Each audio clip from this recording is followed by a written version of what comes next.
Again, let me thank the organizers of today for the way they've organized it. And let me also indicate and appreciate, especially the theme of the Congress, which is about returning Kwara to a secure state that has always been.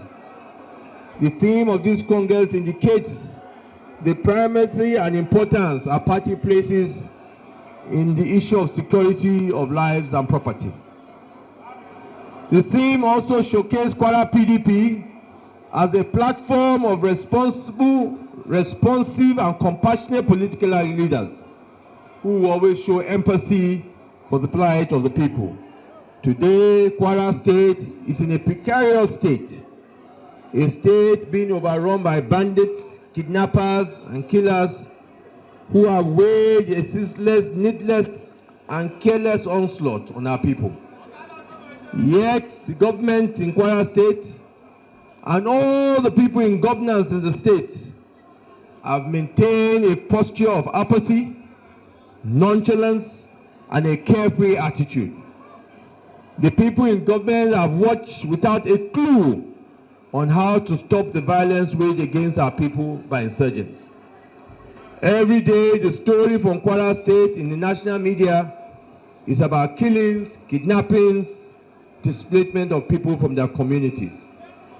And we all know government in a state, in a careless manner, observed the breach of the most important section of the Constitution, Section 14, subsection 2B, which states that security and welfare of the people shall be the primary purpose of any government. In the last 12 months, over 70 people reported killed in Kwara North and Kwara South, with 50 people sustained injuries, 42 people kidnapped. Under the present government in Kwara State, if we are not careful, we will become a one-town state where everybody is moving from the north and to the south to converge in order to escape from this serious situation. It has never been this bad in our state. A state by the founding fathers named State of Harmony. This is not harmony. This state government is living in denial. It is suppressing the facts and figures, and instead is focusing its attention on opposition. Opposition is not your problem. Opposition is not your problem. Face what you've been elected to do and secure the life of Kwarans and the properties of Kwarans. No responsible citizen or party will play politics with security. But as responsible politicians and political platforms, we will not keep quiet. And we will not keep quiet. We will stand and speak the truth. The truth needs to be spoken. The government has failed in providing security, and we must speak the truth. I have never been somebody who is afraid to speak truth to power. I have spoken truth to power at the highest level, and I will speak truth to power here too in the state. I have kept quiet so long on this matter, hoping that the government will take the responsibility that it needs to take. But instead of that, what we are seeing in this state now is of great concern. These killings and kidnappings, even during the military era, we did not see this. During the tenure of my predecessors, in my time, and even during my immediate successor, we never saw this happening in Kwara State. Did we see this type of security last when the late Adamu Atta was governor? No. When Senator Cornelius Adebayo Blessed Mori was governor? No. When Senator Shaba was governor? No. Did the people have to abandon communities in north and south when late Lawal was governor? No. When I was governor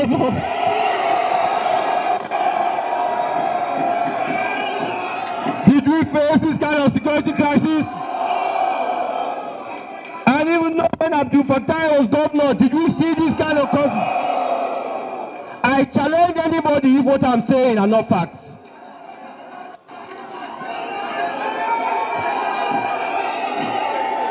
I challenge any Kwara today who will tell me that we saw this in Kwara before this time. So let us face the truth. This government has failed. And let me also remind us, it should be noted that this security crisis is not happening in our neighboring states. So you cannot say it's a national issue. We are not seeing it in Osun State. We are not seeing it in Kogi State. We are not seeing it in Oyo State. We are not even seeing it in Niger State. So you cannot blame it on a national issue. This is incompetence, lack of capacity, and failure in the state.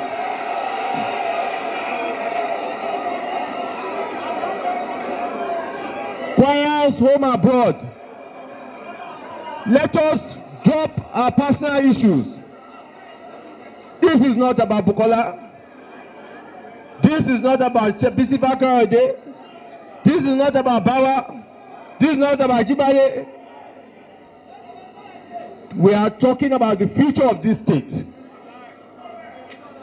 We are talking about how people should be safe in their homes.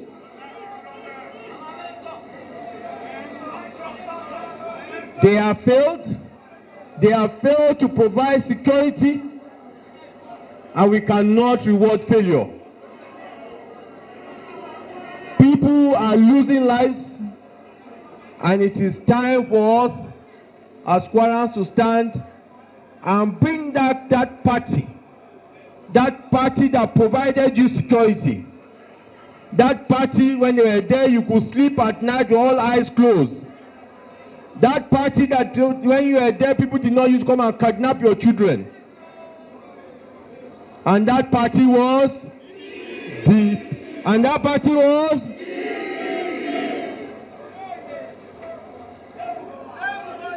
I urge all our newly elected members from here to go home and pass the message to our people that we are ready, able, capable of providing a government that will protect them, protect their wives, protect their children, and protect their homes and property.